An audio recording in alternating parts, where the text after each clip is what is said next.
Good evening and welcome everybody to Senate House.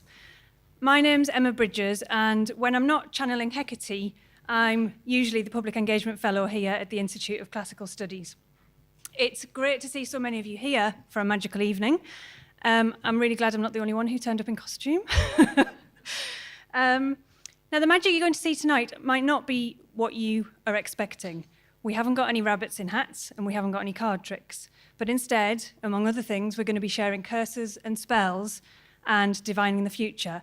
And with any luck, our resident Circe will be turning humans into beasts. So this is how it's going to go. The first hour is going to consist of some short talks by our fantastic guest speakers, all of whom are experts on magic in its various forms. Each talk will last for about 15 minutes. The speakers won't be taking questions between the talks, but several of them are staying around until later, so you're more than welcome to come and have a chat to them in the second half of the evening. From 7 p.m, you're then going to be invited to explore some ancient magic for yourself by taking a look at some of the hands-on activities and displays that our colleagues have put together around the room. There'll also be some drinks outside in the crush hall of the soft and non-soft varieties during that time as well, and we'll wrap up at 8 o'clock. Couple of kind of housekeeping issues. If you are on Twitter, we would love it if you would tweet about the event either this evening or afterwards using the hashtag that we've been using, ICS Magic, because we'd love to hear your thoughts about the evening. And we've got one final plea. We're very keen here to ensure that our public events are relevant and interesting for the audiences who attend them. So if you did sign up via email, you'll receive a link tomorrow for a very short survey. We'd be hugely grateful if you could complete it just to help us inform our planning of future events. And there's also a small incentive to complete it in the form of a prize draw. But for now, I do hope you enjoy a magical evening with us, and it's time for me to introduce our first speaker, who is Professor Helen King. Helen is Professor, oh, sorry about that. What was that just weird? Helen's Professor Emerita in Classical Studies at the Open University, and she's an expert on ancient medicine, gender, and the history of the body. She's written books and articles on everything from midwifery to death and pretty much every stage of life in between. Tonight, Helen's going to talk to us about green stones, red wool, colour and touch in ancient Greek magic and medicine.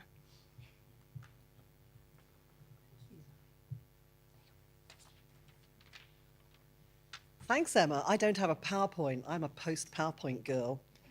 I'm using your imaginations. That's the idea. Now, I'm quite excited to be here, not least because I want to hear what everyone else has to say, but also because I have an evil bug. I've had this for 10 days. It's been moving through my body systems. Just when you think it's done one, it then goes back to it again. And I feel somewhat death-like, which is sort of appropriate for Halloween. But nevertheless, I'm here, and I'm wondering, has somebody put a spell on me? Is there someone even now who has got a little doll of me and they're twisting bits of it? In which case, could you please lay off the sinuses? Because they've been going for quite a while now. And my sort of quest for explanation, why have I got this thing, is, I think, relevant to what I want to talk about today. My title, Green Stones, Red Wool, Colour and Touch in Ancient Greek Magic and Medicine, is supposed to make you think about the material culture elements of magic, the stuff that we use, the materials, the objects, the feel, the look, but also supposed to make you think a bit about magic and medicine. Where do we draw the line? Where do we go for our explanations?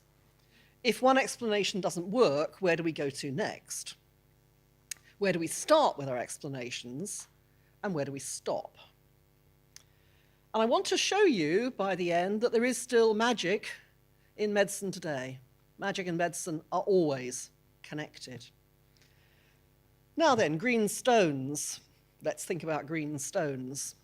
The 1st century AD writer Dioscorides, who wrote on the properties of various different materials, the medical properties, his book was called De Materia Medica, which is literally on medical materials, on the stuff that you use for medicine.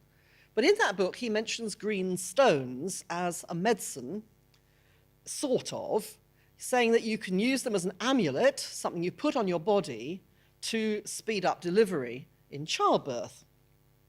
But Dioscorides, as someone who deals with the medicinal powers of substances is quite sniffy about amulets. And that tends to be the way ancient medicine goes. So 2nd century AD, Soranus talks about how women in childbirth often use amulets. He says they don't do anything, just fluff, really. But on the other hand, they are sort of soothing to the women who use them. So therefore, he says, don't stop women using amulets. So it's quite a sort of patronizing approach to this magical line that they don't actually do anything. But on the other hand, they're placebo. They make you feel better. You're trying to do something by hanging an amulet on yourself. And amulets do tend to get associated with women in the ancient world, which is another reason why we probably don't think about them. We don't have women's writings much, just a little bit of Sappho, the odd bit here and there. So we don't have anything to talk to us really about how amulets were used by women. They just turn up occasionally in male authors. One great example is in Plutarch's Life of Pericles, the great Athenian general. When Pericles was ill, we're told that the women hung amulets on him. So this image of Pericles like a giant Christmas tree, with things hanging all over him as people come in and hang another one on to see if that's going to do the job. Actually, no, it didn't. He died. Amulets, eh? So it's sort of what women do, and it's sort of, oh, well, if they must. The person, however, who really gets into the heart of magic and medicine and how the two are supposed to work is not one of the medical writers you'd expect. It's the biggie. It's Galen. Galen, the doctor to the Roman emperors in the 2nd century AD, who actually talks about what amulets do and how they work. He says that green jasper, it's green again, green jasper as an amulet is good for disorders of the stomach and the esophagus, the tube here.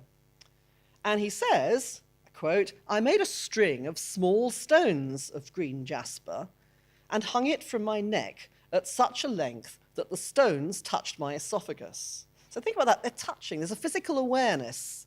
You have to put them in the right place or they won't work, but you're actually putting them on the part that's affected. You're aware of them. You're thinking about the fact you're doing something to make yourself feel better all the time. And they work. Galen is very much in favor of green jasper for disorders of the stomach. This is in his book on simple medicines, and in the same text he also talks about an amulet made from the root of a plant, the peony. And that, he says, stops epileptic seizures. He tried that out on a boy who had epileptic seizures. He hung a peony root round the boy's neck. While it was there, the boy had no seizures. As soon as it was taken off, the boy had seizures. As soon as a fresh one was put back, he stopped the seizures. So Galen is aware of this power of objects, but he's not quite sure what you do about that. With the peony, he explains it by saying that the peony root has a particular quality, the quality of drying. And epilepsy and seizures go back to the Hippocratics as something that comes from phlegm. Oh, I know about that. Phlegm that comes down from the head and causes seizures. I haven't had those yet, so the night is young. So drying would be something that would cure seizures because phlegm is cold and wet. So you can see what's going on there. But he also talks a bit more about that green jasper. Galen says, the question in his mind is it the stone that has the quality, like the peony root actually has a quality? Or is it that people often put some sort of medicinal, magical symbols on